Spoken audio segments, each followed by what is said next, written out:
Videli smo, da se frančiškanska bazilika prenavlja, zakaj pa?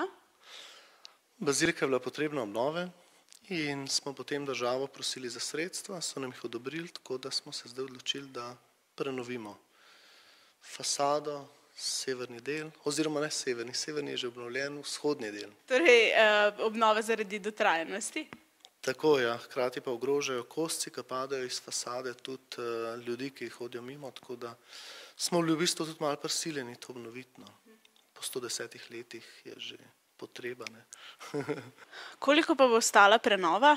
Prenova bo stala približno $500 000, 160 000 je odobrila država, ostalo pa računamo z donacijami podjetij, bo tudi ostali samostalni po Sloveniji bodo malo pomagali, pa dobri ljudje, dobra volja, njihovi darovi. Kdaj boste zaključili z deli? Z deli bomo zaključili nekje oktobra, ne vemo točnega datuma, ampak to predvsem je odvisno od vremena, ker so vsa dela v bistvu nekako vezana na vremenske pogoje, tako da jaz upam, da bo do oktobra končano.